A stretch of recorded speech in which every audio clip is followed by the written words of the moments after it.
Good evening. Welcome. I am about to put something up on the screen in a moment. Let me just figure out how I'm going to do it. Let's see. Okay, here's how I'll do it.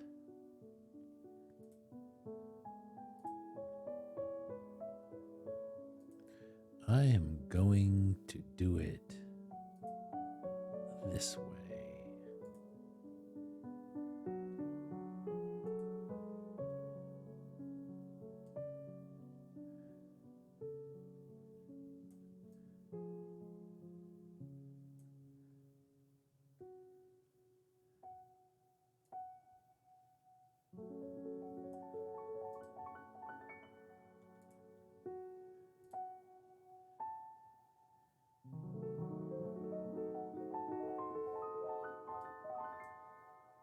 How's that?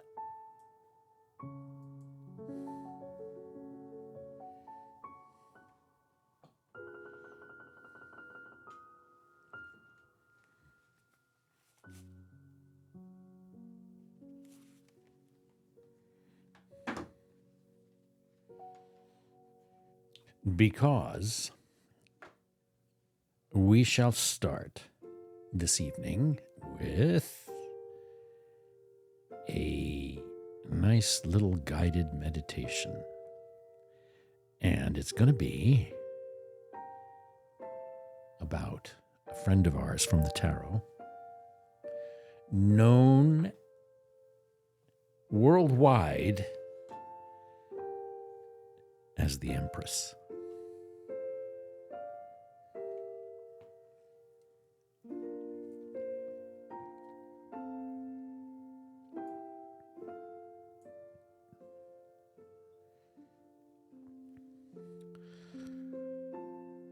The Empress.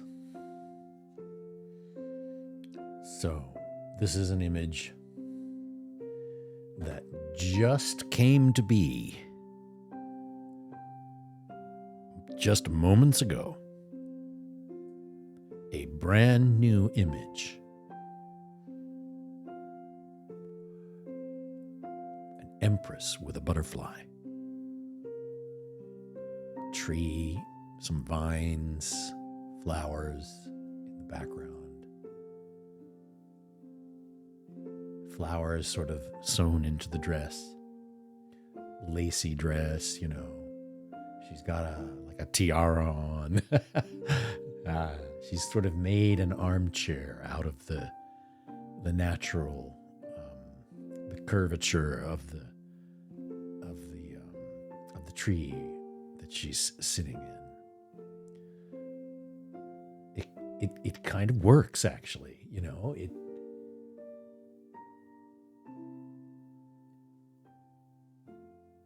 The more I look at it, I'm kind of staring. I'm looking at all the little details in it.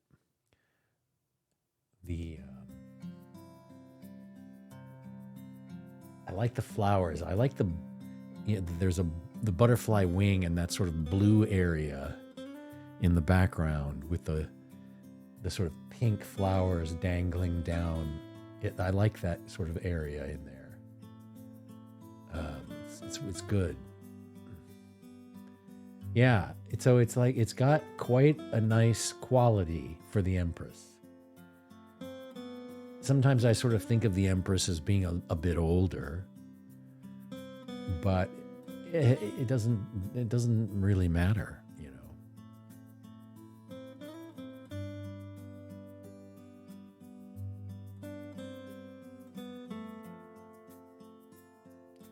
So the idea is to take a card, a major card from the deck, and do a guided meditation sort of thing. Because I've been doing those. I'm sort of into the, I don't know, it's like you get sort of a rhythm of producing those things going. And you can really get into some really cool ways of making videos, and you can use these apps, that really make video making so streamlined, and you can make them very freely, and you can use an iPad to do a lot of the work. So you're just moving things around with your fingers, and you're making, like, you can fade things in and out and make layers and stuff, and then you can push them up to YouTube straight out of the video producing app and publish it all in a very high efficiency, really. So it's great.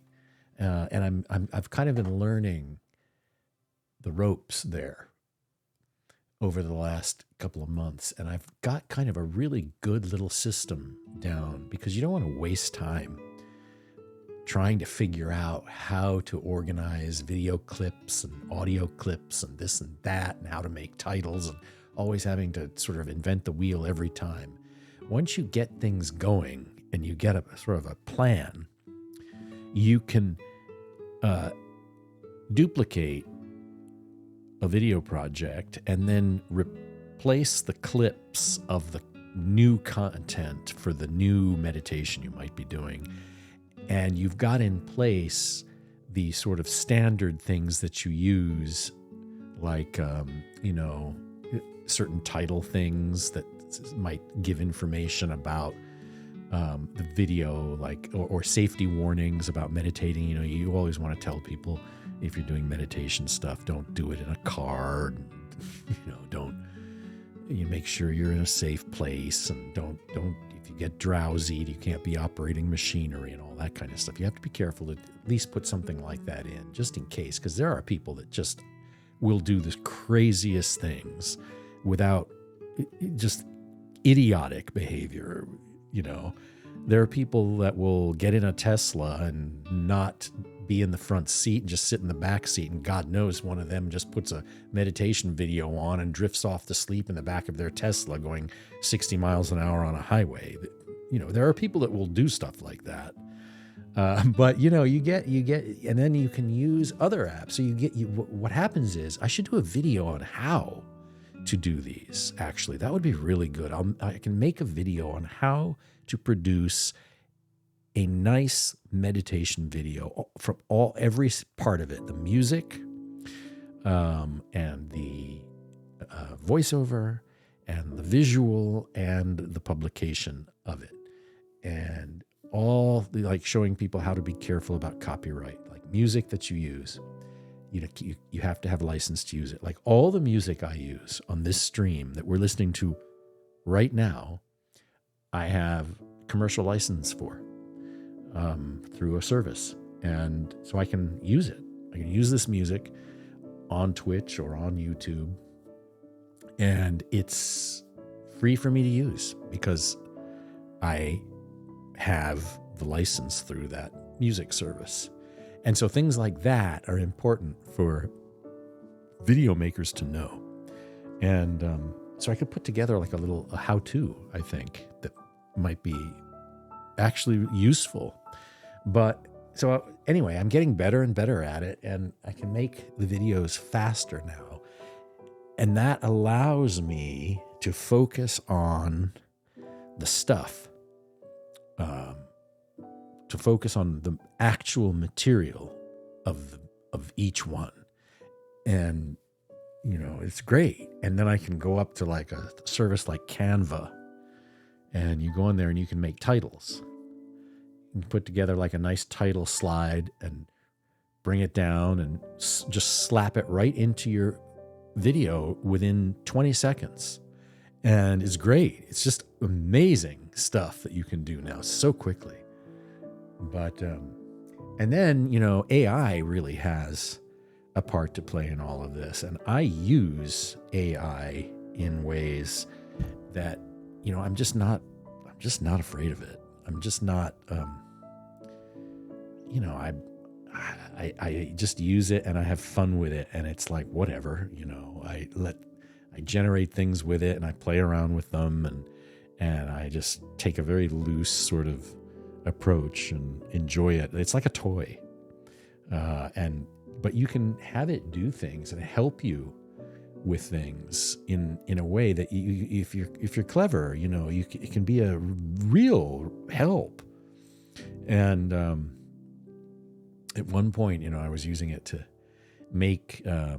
generate crazy little chapters of an old style pulpy crazy Western that I was putting in chapter by chapter into my game world.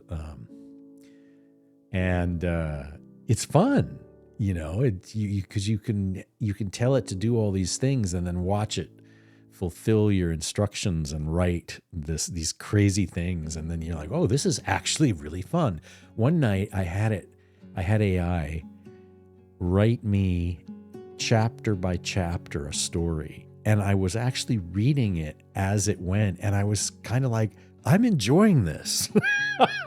I was like, this is fun. So, it's a particular kind of an experience, and you just have to take it for what it is and not worry about it too much. If things come out for the AI a little bit stiff and awkward, and so what?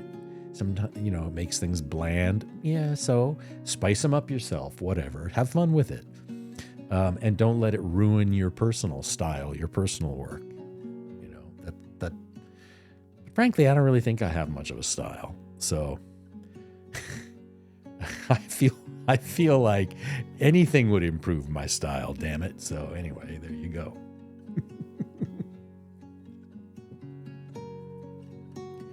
So let's see if doing a meditation based on the Empress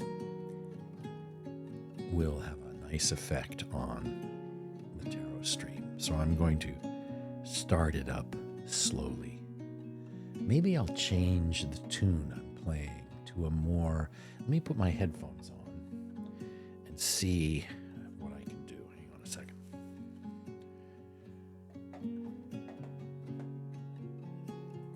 Because this might not quite suit the Empress idea. So let me go... I keep my own library of my own music, and I'm going to try that. I'm going to pause this, and then let me try this one.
Close your eyes. Find a comfortable position, allowing your body to sink into relaxation. Take a deep breath in, filling your lungs with fresh air, and exhale slowly. Release any tension you may be holding on to.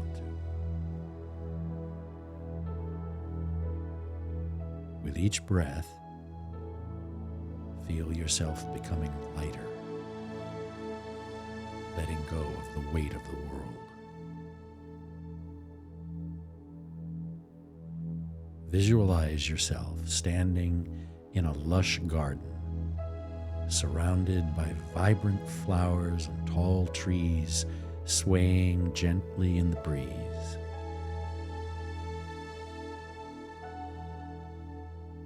The air is filled with the sweet scent of blossoms, and the sun casts a warm, golden glow over everything. In the distance, you see a figure approaching, radiating grace and confidence.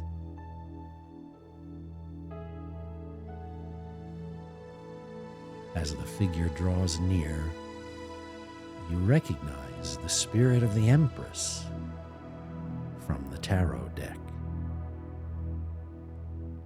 She embodies nurturing energy, representing fertility, abundance, and the beauty of the natural world. Feel her presence enveloping you with love and compassion, like a warm embrace from a mother.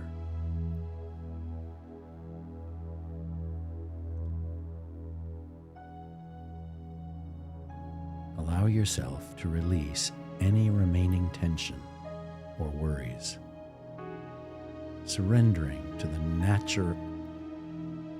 Allow yourself to release any remaining tension or worries, surrendering to the nurturing energy of the Empress. Feel her gentle touch, soothing your mind, body, and spirit, as if she is cradling you in her arms.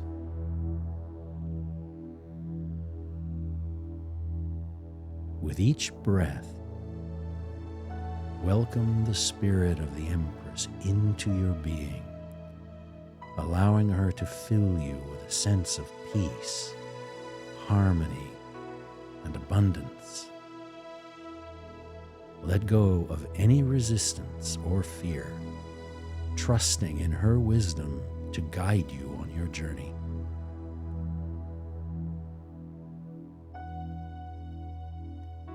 As you bask in the loving embrace of the Empress, know that you are supported, cherished, and deeply loved.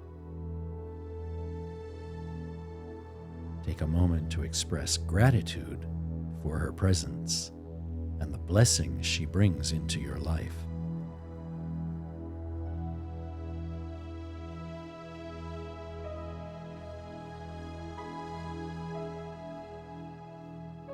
When you're ready, slowly open your eyes, carrying the nurturing energy of the Empress with you as you move through your day. Remember, you are worthy of abundance and love. And by letting go of tension and welcoming the spirit of the Empress, you invite greater joy and fulfillment into your life.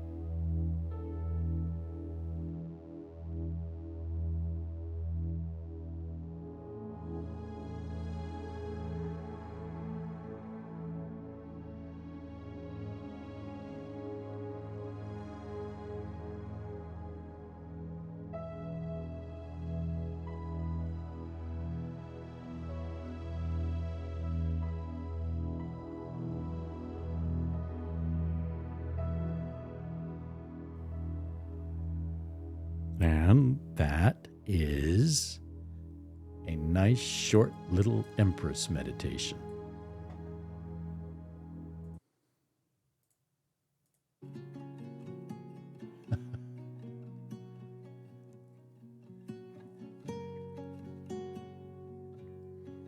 It's a kind of a good way, I think, to start up with readings. It kind of gets the mood or something. It gets the tarot, the tarot airs like wafting around,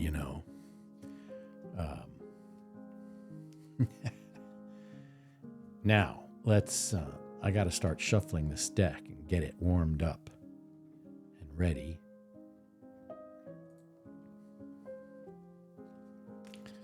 So let's see. Amazingly, this evening, for some reason, my sound didn't shut off.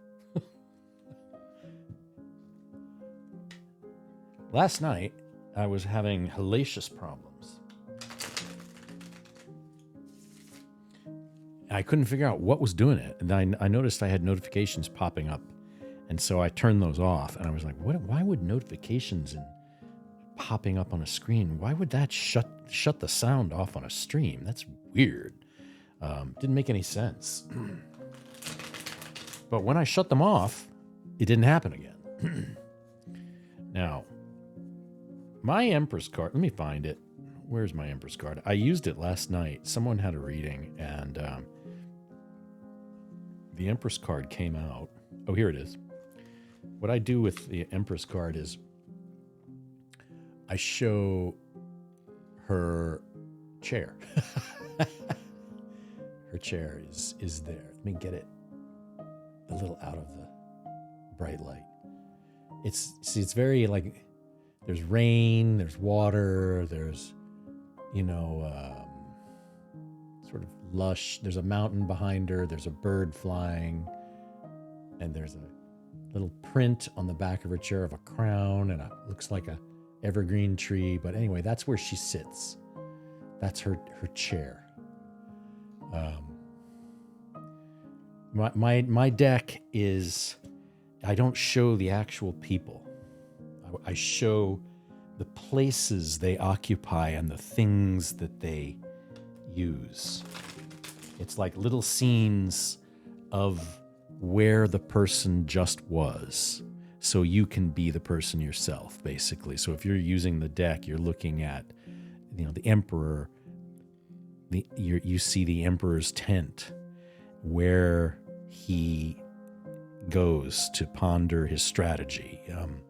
If you do the, what's another example?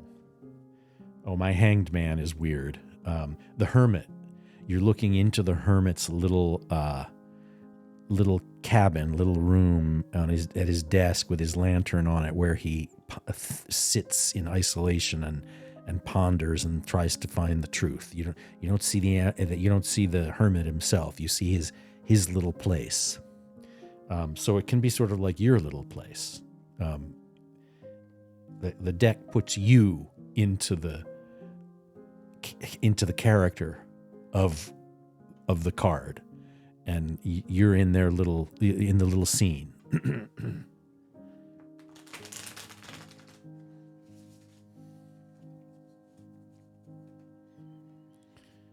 Because I find the deck's showing people, like I showed the Empress here on my little thing, fine, but I get a little concerned about how they picture people, and they have a tendency, tarot decks, to kind of get it. I kind of get a little weirded out by most of the characters in most tarot decks. I'm like, That's why I like things like the Crow Tarot. That's all birds.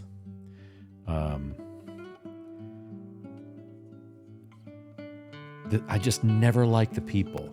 I'm always like, that doesn't look to me like a good hermit, or I just don't ever really, I don't buy them somehow. I don't buy it.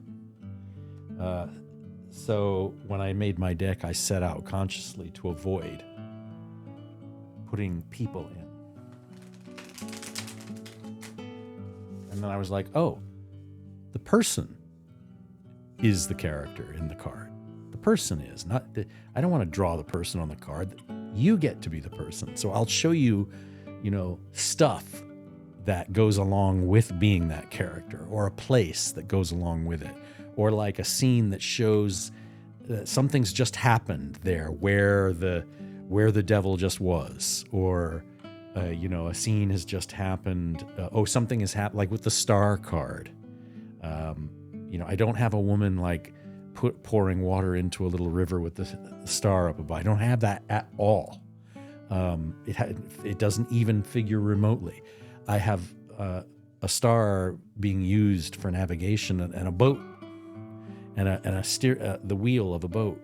You know, the wheel with the thing sticking out where you steer the boat. That thing. But anyway, so the helm of the boat. And there's water because there are waves coming up. So there's water, which is, there's water, there's a star, but anyway, so that's my approach to my own work with making a tarot deck. It's a highly recommended activity for anyone who wants to know more about tarot, is to actually start working. And you don't even have to make a deck. Just draw a card.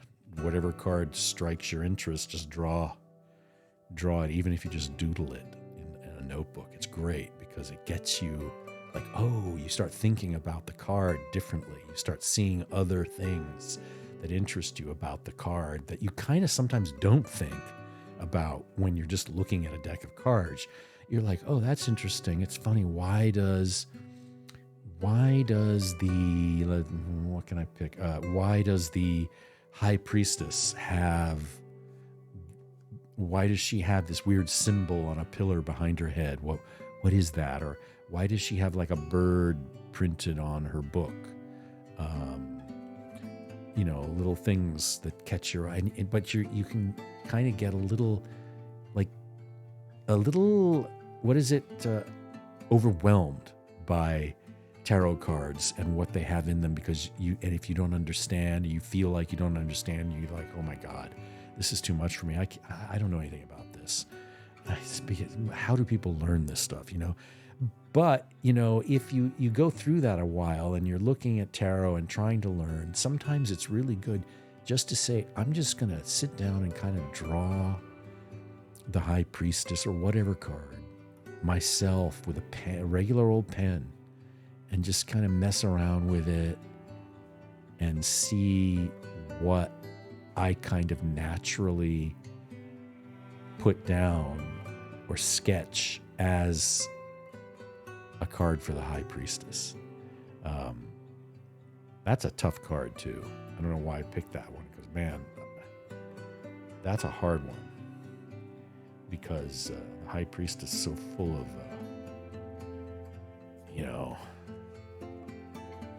connection with the unconscious mind. It's not an easy thing to sit down and ask someone to draw. But it is drawing your own cards, sketching them, doodling them, however you want to call it, is a good tarot learning experience. Very good. Even if you feel totally unqualified to draw even a single tarot card, you still can do it, and it's amazingly fun.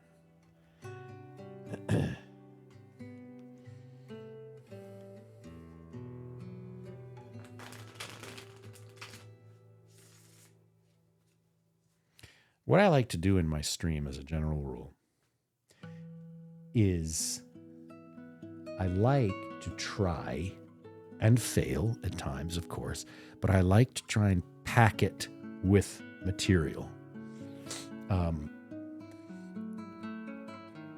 Bloody Tears. How are you doing? Because that's a very melodramatic name. Bloody Tears 573. Oh, and you want a reading? Oh my God. Okay, I've got to get serious now.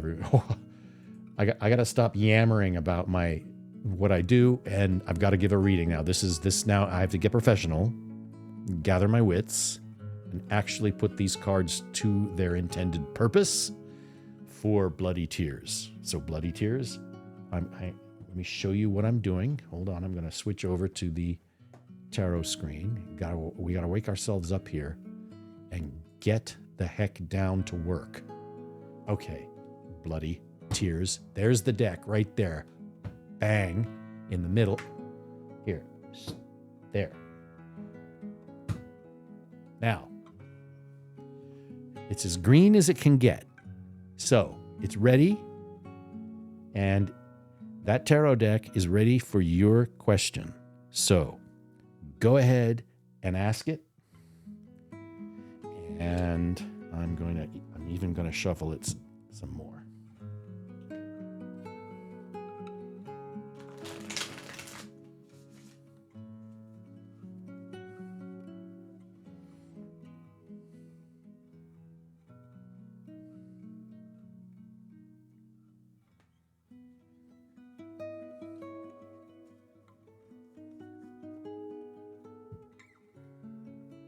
And you can be as general as you like.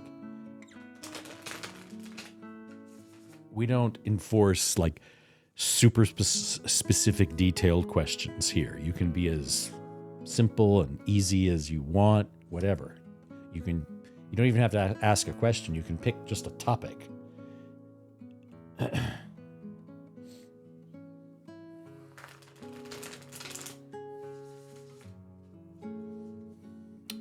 You can even say general reading.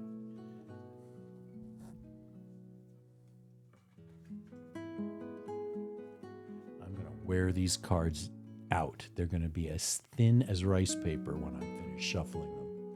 They're going to fall apart and disintegrate before our very eyes. There won't be anything left of this deck before the evening is done. Wouldn't that be cool, actually? A disappearing tarot deck you can only use once.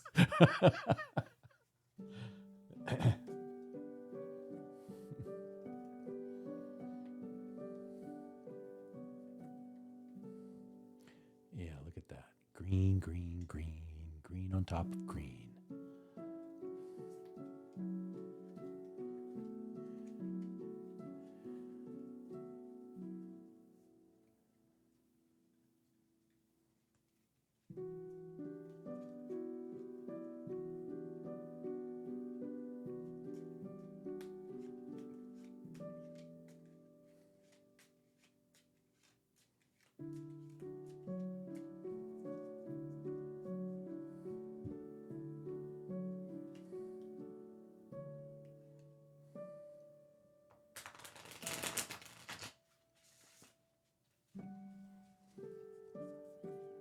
I'm waiting.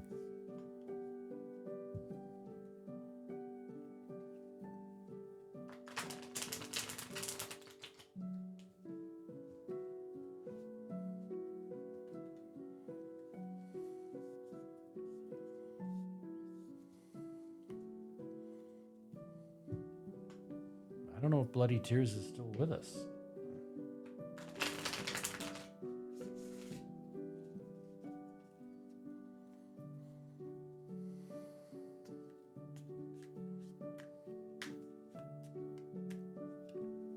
Sometimes people crash, like I did last night.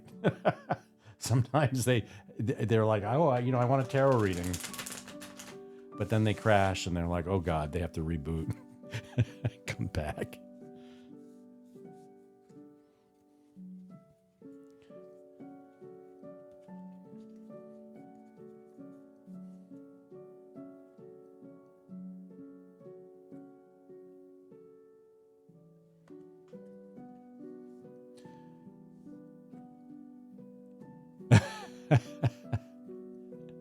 It's all meaningful. I'm guessing you want a reading though.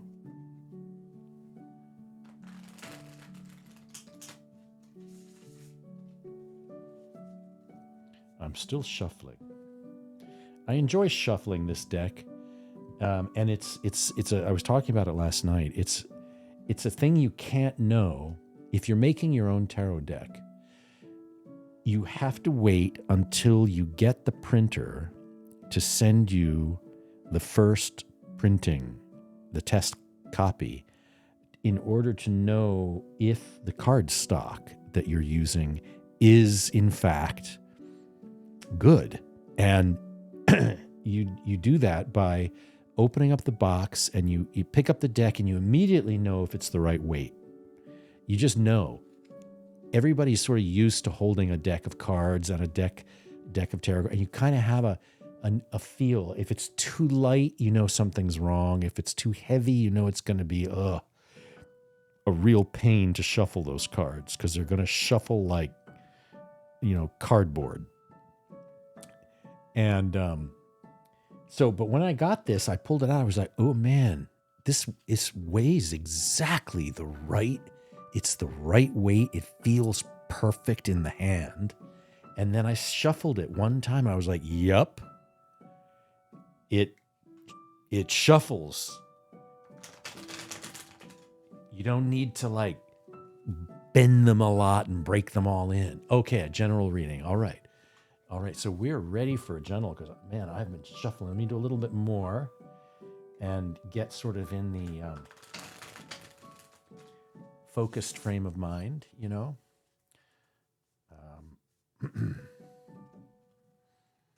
Okay, so let's see what we can do. Here's a card that wants to come out here. This one here. Here's one that wants to come out here.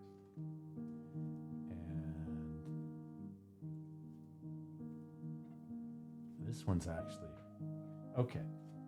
We're doing a general, and what I'm going to do here is I'm going to do my classic 3-carder, and I for some reason I've evolved this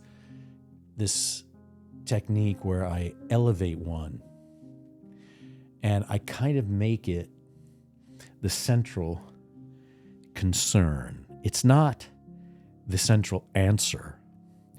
It's the basic thing that the reading is suggesting is the primary thing for one to think about and be aware of. It's like you're looking up at a mountain and there's a light up there on a radio antenna or something, and it's blinking. It's the red blinking light, and it's the first thing that kind of hits you about the current time. So when a general reading is being given, you want a general reading. So you come into a tarot environment and you have some curiosity, you have interest. You go into a tarot stream or a tarot room or whatever it is, and you go there because you're opening yourself up to possibility. You're curious about what this mysterious tarot thing is going to have for you.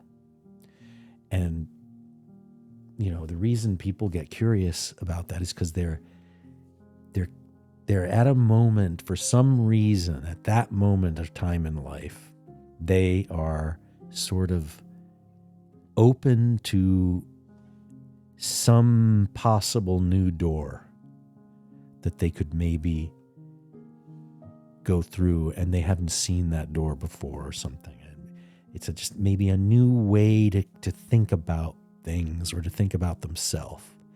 It's not so much that they're actually looking for specific answers, because a specific answer to most questions for information can be gotten from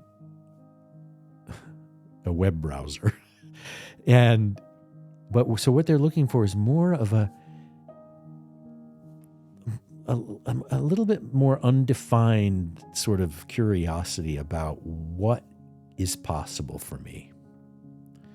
And this main top card shows up, and what we see here is strength. And it's the main signal being delivered by this reading for the general moment that you are in, this general time, and it's answering your curiosity, and it's saying, look, the big thing here that we're going to be talking about, and these other cards are going to support. These are the supporting cards. This is sort of a little bit the kind of support where it's a little unknown. It's unconscious support. It's kind of there, but it's hard to see it, or maybe something you haven't known that you've had.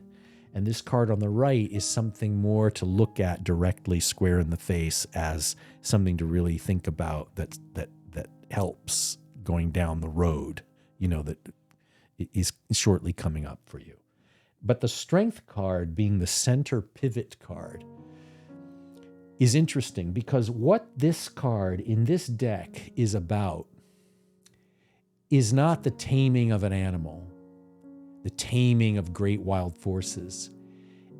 They are wild forces because you see, and it's very hard to see, but there's little ants crawling along a pathway there on the bottom toward an anthill. There's an anthill, and there's also water cascading down a rock cliff.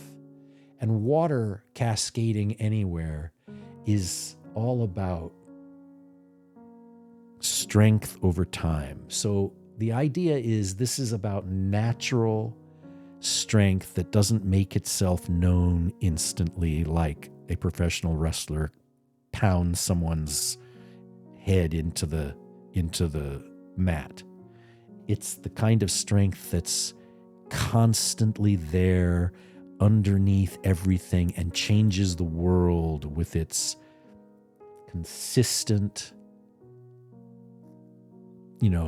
always dependable strength. It's there. Ants, of course, are in here because they are one of the strongest creatures in the world for their size. And so this strength is about the strength in you. And it's about, the card is wanting you to recognize this primary element in you of strength. And it could be in whatever area happens to be of concern here. And it's in a general reading, your curiosity about possibilities for yourself in this little time you're in, relying on your inner strength.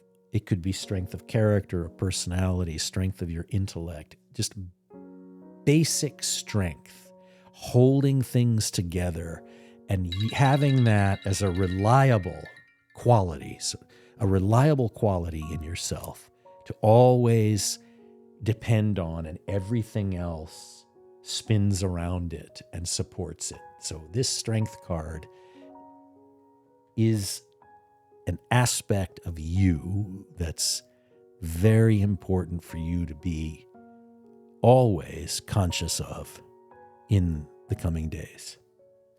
And then here on the left side, three of sticks reversed. So this is a more unconscious card. And that 3, of course, is about action and plans being put into effect, gathering of forces.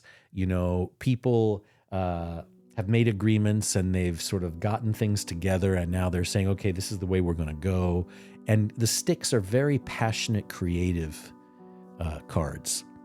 And, your wood, fire, things you want to build, make, things that what it is that drives you toward doing anything that really gets you, really interests you.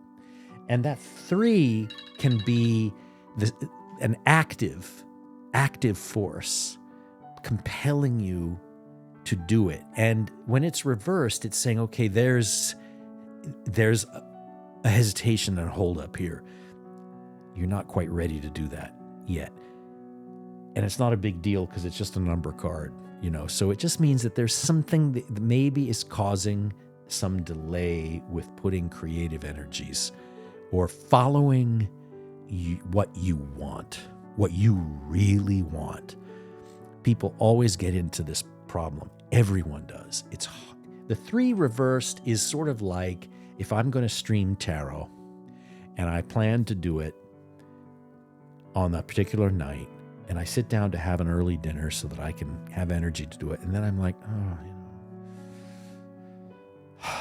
I don't know. I don't know if I have the right music for tonight. There's something on TV I might be interested in. Maybe I'll do that. And then a few hours go by and you're like, yeah, now I'm too tired. I'll just do it tomorrow.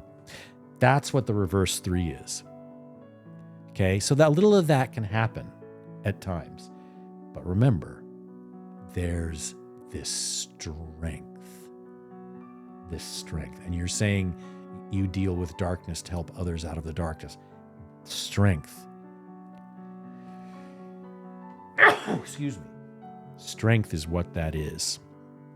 Anytime you deal with something that's difficult and you try to help others, you're falling back on your natural strength. And then here, to turn yourself forward and what to think about, okay?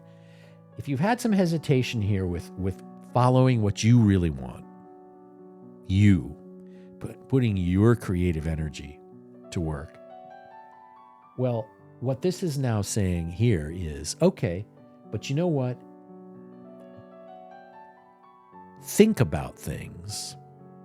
Think your way. Use your strong intellect. Find new ideas. Solve problems.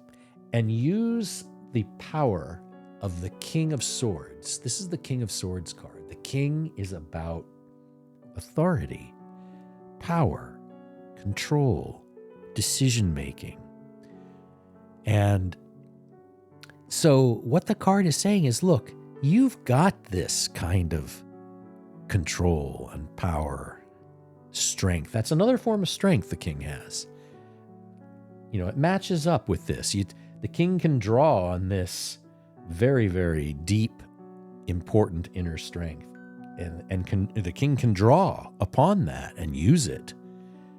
In the swords are that realm of conflict with others, conflict even with your own ideas, conflicting ideas, and resolving those problems through communication, thought, learning. And so it's saying here, you have incredible strength. Think about that in the days to come. Don't worry so much about the hesitations to put your wants and your creative energies into effect. Don't worry too much about it, because that's going to be cleared up pretty soon, because your natural abilities and your way of putting new ideas together is going to come into very considerable use to help you in the next few days, really.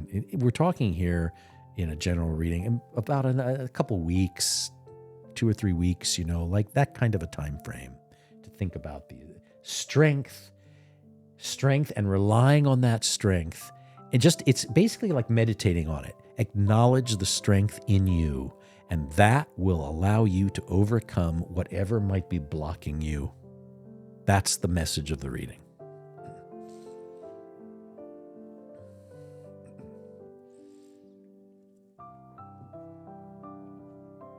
That, in a nutshell, is what it is. Recognize your inner strength. Know that it's there. Have full and total confidence in it. And understand that that's what will push you through whatever blockages you are sensing. Whatever confusions you have will be resolved and understood and worked out, because you have the strength and the wisdom here, the Sword King, the wisdom of that personality to deal with anything that may be troubling or blocking you.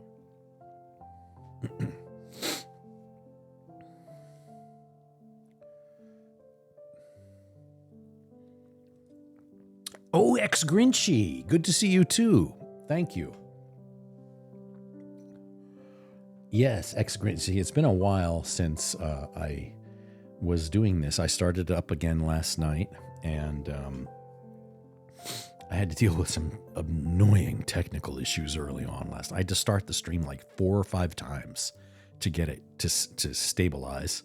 So weird, but so then I thought, well, you know what? Just go again and tonight, and finally got my deck printed and able to use it. There was a time there where I was streaming and I was trying to get the deck set up for the printer properly, and it just took like week after week to get it set, and then I got it back, and everything was fine, but the box had some problems, and so I had to redesign the box, just a little adjustments, and so it took like 3 rounds with the printer to get back a version where the box and the deck and the little booklet all were like fine. Everything was as I wanted it to be. So, and now I was like, okay, well, now I should be able to stream again. So, but, and in there, of course, I was dealing with some family things for the last few months that have been very distracting, very, very draining. And, man, sometimes situations in life that you are not expecting can just go boom, and you have to deal with them. But I remember when all the things started, I did go and help some family members. And I remember I did a quick tarot reading for myself, just a 3 card, like these. And I was amazed because I was like, wow, I'm going to take this advice from this reading. I'm going to take it because this is good advice. I photographed the 3 cards so that I could look at it, because I had to travel. I had to get on an airplane and go into, oh my God, just whatever. But, and so I was like, okay, remember, those cards actually are very, very appropriate for this. And so that was great to actually get a reading for myself that just happened to work for me. You're welcome, Bloody Tears. You're very welcome.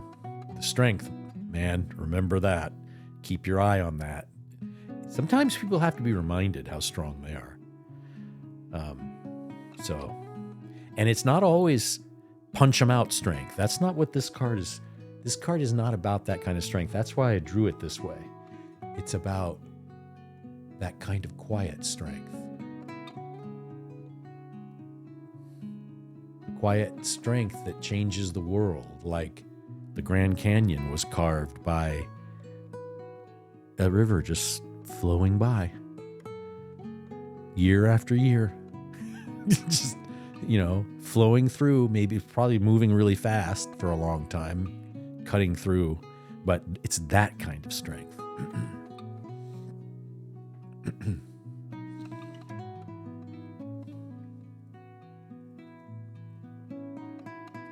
Very important to remember that kind of strength, actually.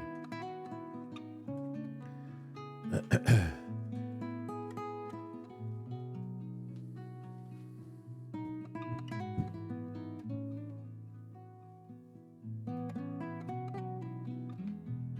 still trying to... During the Christmas season, I stumbled across these very odd but fascinating, in a way, videos on YouTube. And what they are is these people, they use 3D software. There's like online 3D services now where you can build all sorts of scenes by dragging objects around and choosing how the material should be. Like this, I want the wood on a chair, or I want this kind of chair. And you can drag these things and make your own room. And what they do is they make these incredible, like, wintry scenes. Like it'll say, like, coffee shop at Christmas time with slow piano jazz music band playing, and they'll have a fireplace crackling, and they'll have like piles of books and bookcases, and armchairs that look really like you just want to sit there all day long, and sofas and pillows, and they'll have little like cups of steaming coffee like sitting on a table, and all sorts of little lamps and candles, and it's very warm and cozy feeling. just very sort of glowy, with like snow falling outside the window, and you might see a little street scene at night in a little town or a city, and it's all very cozy and warm in there. And then there's this like like jazz slow music playing, and what they do is they play like 3-4 hours, and sometimes they'll go live with these videos on YouTube, and they'll just stream it for many hours, and people go and listen. Man, they get a lot of people looking at that. They get like 1 million views on these things, because I think people they put them on. Like, you could put those on in your store or something, or just in your house. But I think they're like create really good ambient sort of sound. You don't even have to see the video. But there's a lot of these on YouTube, I was noticing. And if you watch them live, of course, you can listen to the music. Like sometimes, if at bedtime, well, I think what a lot of people do is they like will put that like on their phone or iPad or something, and they'll have it like near, or like they'll get in bed, they'll be sort of wanting to like get tired, and they'll put this on. It's very like relaxing. And if it's a live stream on YouTube, you'll see the people chatting as the music is playing, and it's sort of like you're in the coffee shop, like talking to people and listening to the music and everything. But it's an interesting thing. And so it just makes me think of all these different ways that people can use these video things, and even Twitch. The one thing I would say about Twitch, though, is it's still too game-oriented. And so you have a tarot category, which I guess they got there because technically it's a game. But otherwise, you're kind of stuck with Twitch, I think, because what you end up doing is if you want to do something else, it's not there as a category. You have to do what I think is called just chatting. But that's a problem, because there's only a big general category called just chatting. Like, what if you're just chatting about, building rockets, and another person is just chatting about how you grind coffee, and another person is just chatting about tarot, maybe. How do you distinguish? So I think Twitch isn't there yet. I think actually probably YouTube is much better in many ways, because they don't lock you into this idea that we stream games here. So I think Twitch needs to broaden somehow, unless I'm totally missing something about Twitch. I don't think so, though. I think there's tarot, and there's all the games, and then there's just chatting. And I think that's what it is. I think that's it. I don't think if you're into meditation, I don't think there's a meditation category on Twitch. I think you can do a meditation keyword, or a tag, but you can't find, I don't think, a general meditation category there, unless there's a game called meditation, which would be funny. But that's something I have noticed about Twitch, and so it occurred to me to try a live stream on YouTube at some point also, just to see technically how it goes, because they do have that. Just see what happens. I'm actually not sure where one would find more people interested in tarot. Is it really Twitch? It might not be. It might actually be YouTube. I don't know.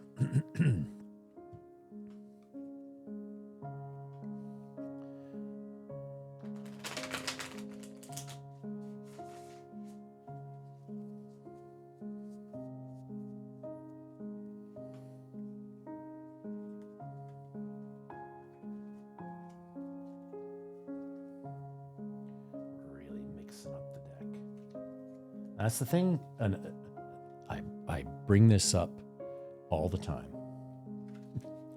I even printed it on the box for my tarot deck. Here's what I printed on the box. It says, well, it's small print, but it says, when you shuffle the 78 cards, the arrangement you get has never existed before in all of history. The possibilities are more numerous than atoms in our galaxy. They actually say more numerous than atoms in the universe. I just like the word galaxy better, so I went with a smaller concept. But that's true. If you shuffle the 78 cards in this deck right here in my hand, when I do this and shuffle them, when I fully randomize them, the arrangement they are now in, stacked like this, that particular arrangement has never existed before with any tarot deck in all of history.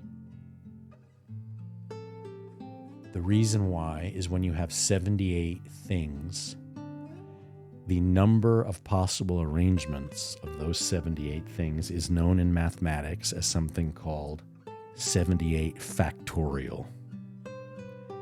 It's just a way of talking about a number so enormous that you can't really even write it, so they just say factorial. And that's why that number is bigger than the total number of atoms in our galaxy. Not total number of planets or rocks, atoms.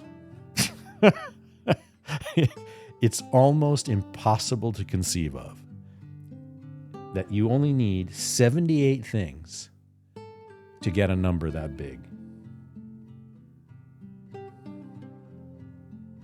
It's incredible. But that's true about tarot. And that, once you start thinking about that right there by itself. I mean, look, the number is huge also with a regular deck of 56 cards. It's almost 56 is also a factorial number. It's just not as big as the possibilities with a 78 card deck. That's all. But it's still vastly more than anybody could ever possibly get to. In other words, if you had a computer, a supercomputer, shuffle these cards really, really fast, it would not stumble upon the same arrangement twice for like 1 billion years. That's what it is. And I tell that to people and they're like, huh? And I'm like, just Google it. You'll see. Just read what the mathematicians say about it. Then you'll get it. And it doesn't have to be tarot cards, obviously. Any 78 things have 78 factorial possible arrangements. But it lends a magical quality, at least in my mind, to tarot. It's like, wow, this has never existed before. It's just for me. This shuffle is just for me. Or if one of you asks for a reading, that shuffle I do for your reading has created a pile arranged in a way, how the cards are sorted, that has never existed for anyone else for their reading ever before.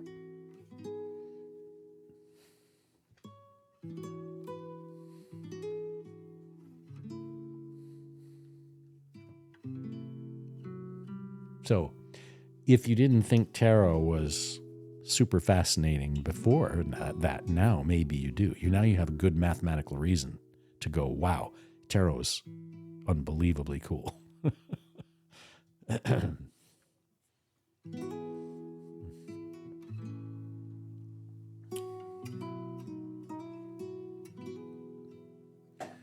see what they're playing right now in the music. have something called, let me hear what it is. Oh. Oh, that's nice.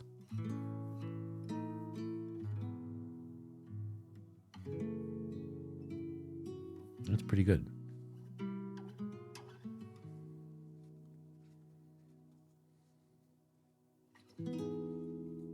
Yeah, wow, it's really relaxing.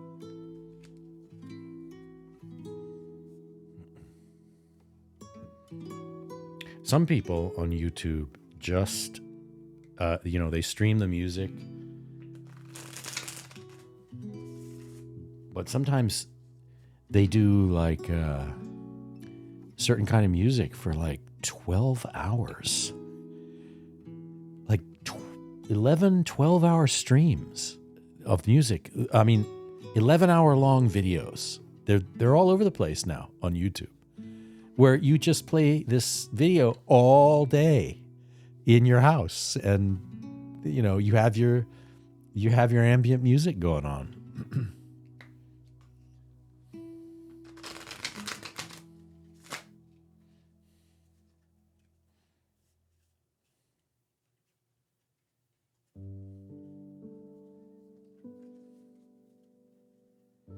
I'm amazed this service I use gets such good music, so much of it.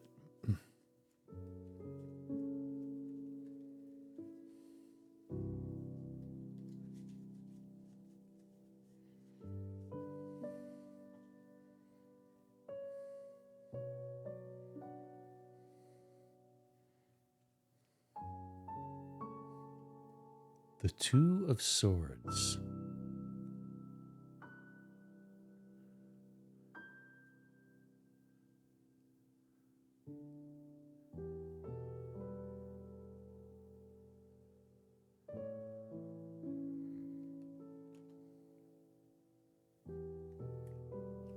Three of Cups. Three of Cups.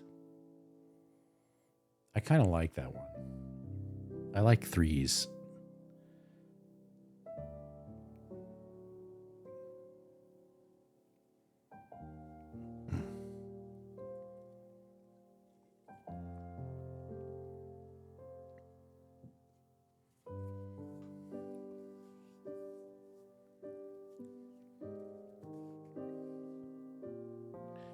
Threes again are, they're active.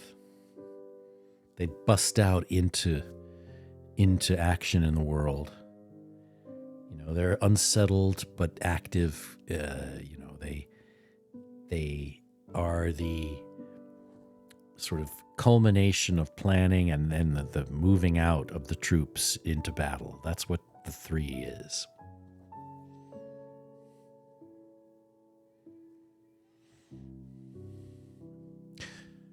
But yeah, I think I could make a video pretty soon about how to make a meditation video, and maybe focus it on a tarot meditation. I'm not sure.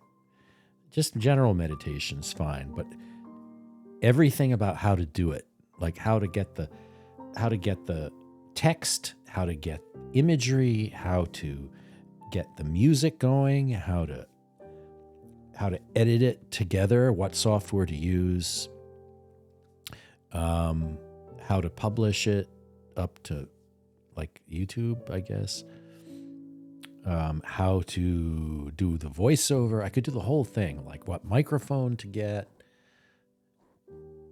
all that kind of stuff. This microphone, interestingly, I've noticed it has a really good quality. It's the Shure SB7 something, but what is really great about it is it's very hard to make it pop. Like when you do p or b, this microphone's very good at resisting that sort of p thing that they always warn you to have like a guard so that the microphone doesn't like do that. But this one, I have not yet needed a guard because the foam on it and the microphone itself somehow doesn't do that. It might have done it. If you really work at it, you can make it happen. But that's one of those things that people might not know when they're making or just starting to want to know how to make a video. They won't know, because what they'll do is they'll go and they'll get a microphone, and they won't know which ones are better for that. Like, I have another microphone right here.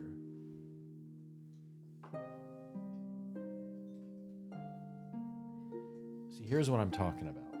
So you can have, God, what in the world is stuck on this thing? So I have this other microphone, and it's cool. It's really good, actually. It's a USB microphone, and it lights up. It'll look cool, but if you're not careful when you're talking, like right here, it will go, puh, it'll pop on B's and P's and T's. So what you do is you use one of these things. You get what they call a pop guard. It's a round thing, and it's a shield. So you have the mic. Here? You have the mic. This is the mic, and then you put the shield in between the mic and your mouth, and the shield is just thin cloth on a circle, and so it lets your voice go through the shield, but the wind from like puh sounds won't hit the microphone and create like a popping sound that can sort of be annoying on your vocal track. So you use this guard, but see, I have not needed this guard with my main microphone. I've noticed I haven't had problems.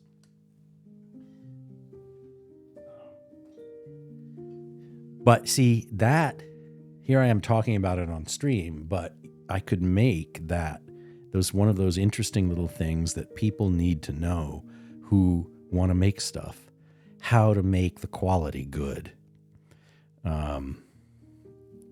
It's really key.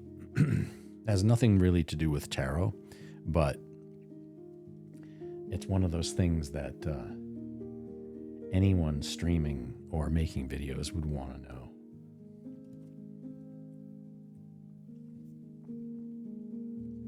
It's helpful.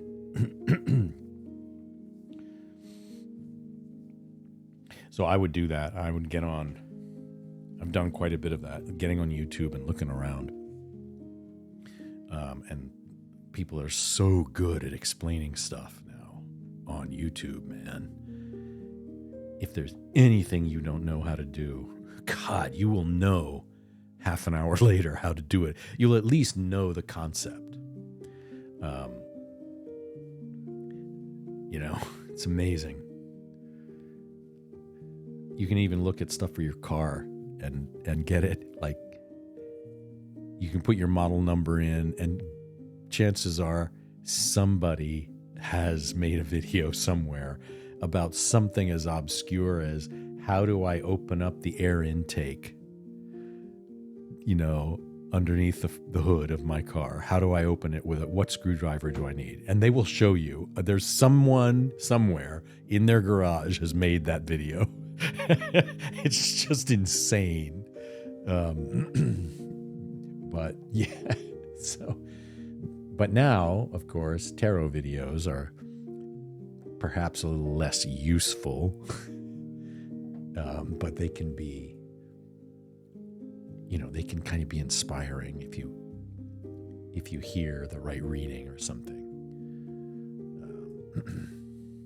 I'm also thinking about doing a video where I go through the whole deck, card by card, just give the basic meaning of each card. One of those.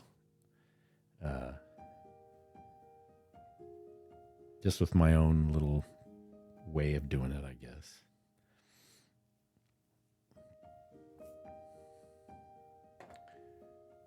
Let's see. What do we have here?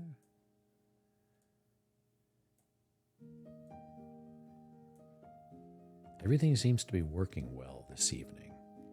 It's almost like I'm kind of slowly gearing up to get back into it, and I'm kind of making sure I have the everything put together the right way.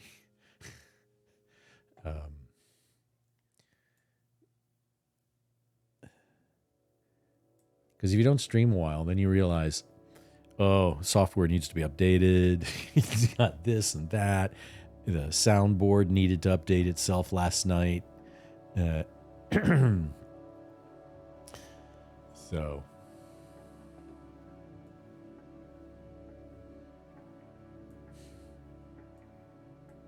it can be really irritating, actually. Software updates. Like, oh God, I want to get in and play a game. Oh wait, it's got to update. I got to wait 15 minutes. So, yeah.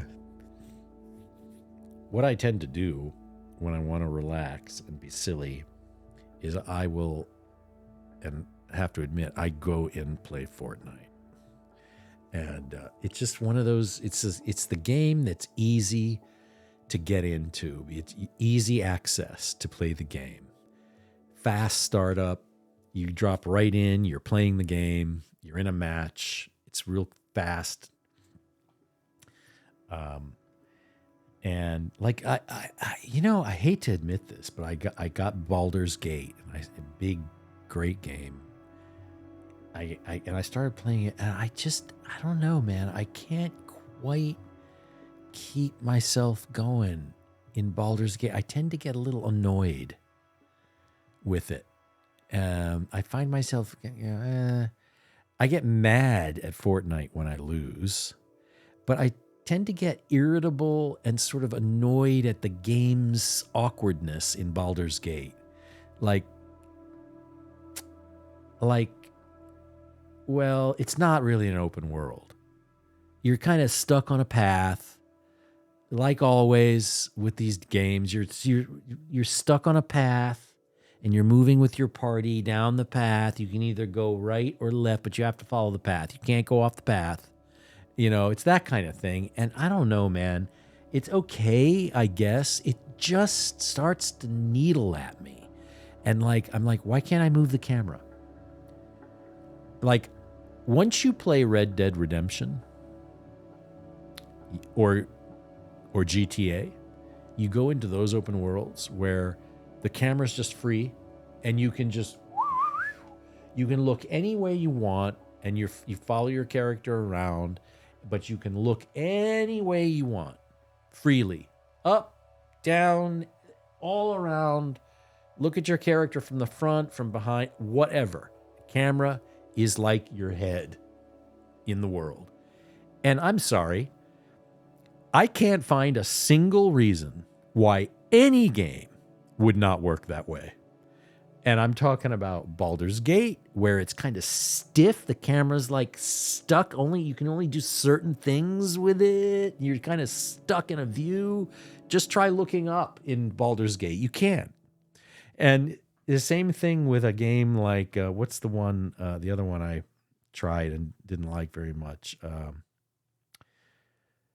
From Blizzard, Diablo 4. Oh my God.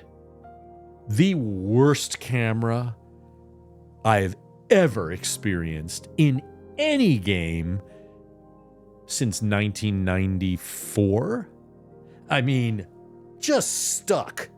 And you can only look a little. It's like you're paralyzed, man. And you can only look straight, down at an angle at the characters. You can only look down on them. You can't really do anything else. And I'm like, there's no reason on earth anyone can tell me why a game would work that way. You can say until you're blue in the face, well, that's the kind of game it is. Look top down. No, because it's built in a 3D world. They built the world.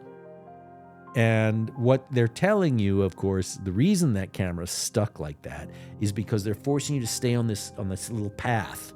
They're not open world. They're little rigid path games. And it just grates on me. I'm like, why does this game exist in this path-oriented, lockdown camera way in a century in which we already have games like Grand Theft Auto and Red Dead Redemption where the camera is completely natural and free?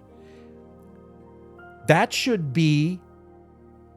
should never be a game ever again produced by any developer anywhere, unless it's obviously a side scroller, something intentionally made. There should never be a game where you're in a 3D environment running around exploring that doesn't work the way Red Dead Redemption and Grand Theft Auto work. It's just moronic that people make games that function any other way.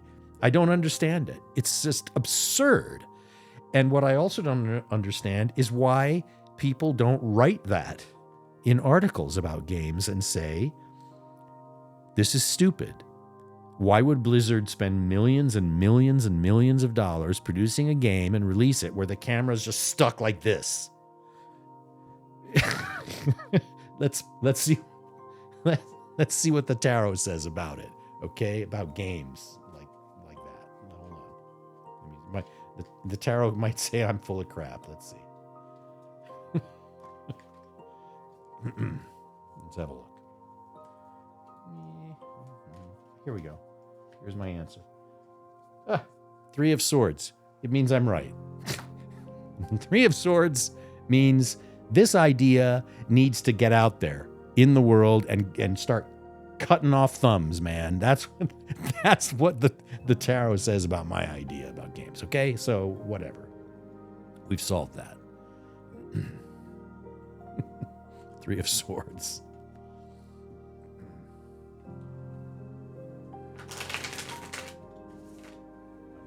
To the bottom of that.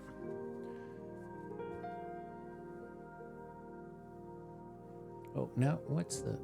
there's like a... I don't know why I'm getting like broken images. Sometimes a little image comes through in... what's it called? Streamlabs. That and it's like a broken image thing.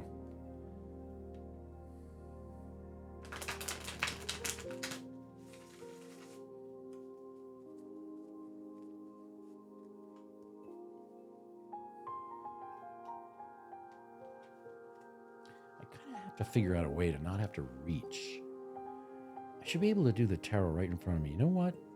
That's something I'm going to do, is get the camera straight overhead, pointing down, because right now I have the camera over there. The camera's like over to the side, pointing down on my desk. So I have to kind of lean over here to get to the deck. And so I want to be over here by the microphone, because the microphone's over on the left, sort of. It's like reaching its arm over here as it's stretched as far as it can go to get here. But then the tarot deck is all the way over there, and I have to reach all the way over. It's kind of, instead I should be just sitting like this and just being able to do it right in front of me. This is a thing to work out. So that means I have to get something that will hold this camera here, this one, up high up here, pointing straight down. So I'll have to get I know what I have to do. Oh wait, I think I can already do that. I actually have a stand and a flexible arm for the camera, and there's no reason why I couldn't put the stand up and have the flexible arm come down here. Yeah, you know what? Tomorrow, the next stream, I'm going to fix this. This is going to be fixed. So that then I can just sit here and just focus right here in front of me and do the cards. See, this is called Streaming 101. This is a course that I am giving myself as we speak in how to stream properly, because clearly I don't know how.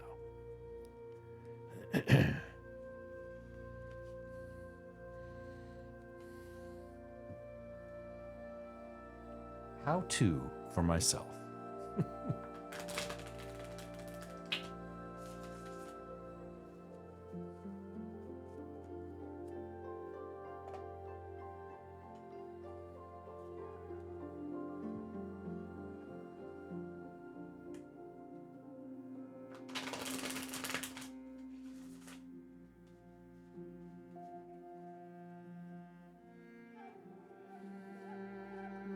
Ah, the Lover's card. Lover's card is about, what do you do with lovers? It's about communication. It's about feeling poetic. It's about writing love letters, climbing up to see someone on the balcony, like Romeo and Juliet. That's what my Lover's card is all about.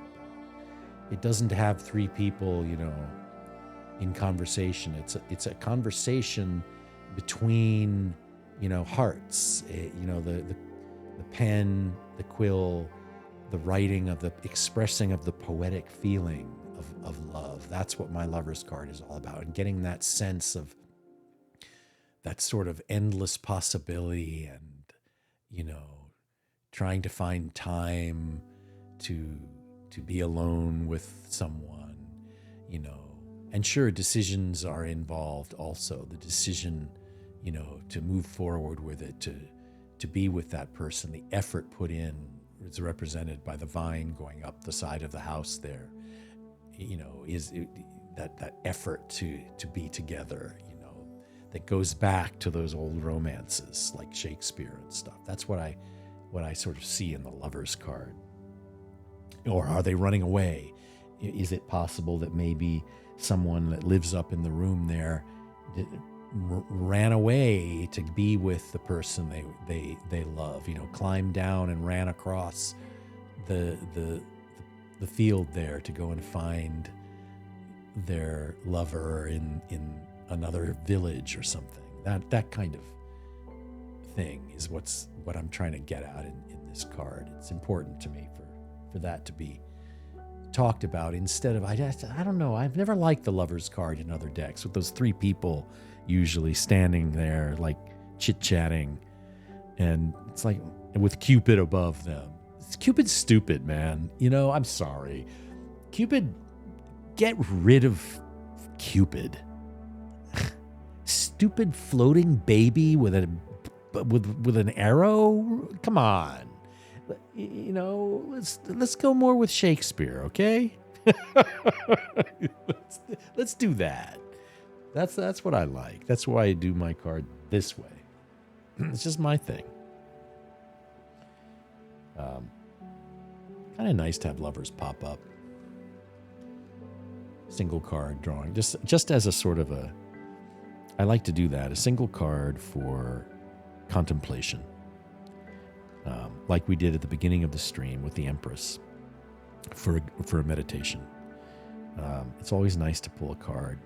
Sometimes with breakfast, you sit down and pull out that Lover's card that makes you sort of, okay, I'm gonna think about that. You could listen to some great music, like some classical music or something. It might lead to that, or I don't know.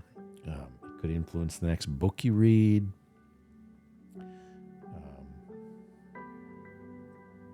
But those are the ways I tend to sort of think about using tarot. That's one of the ways, anyway.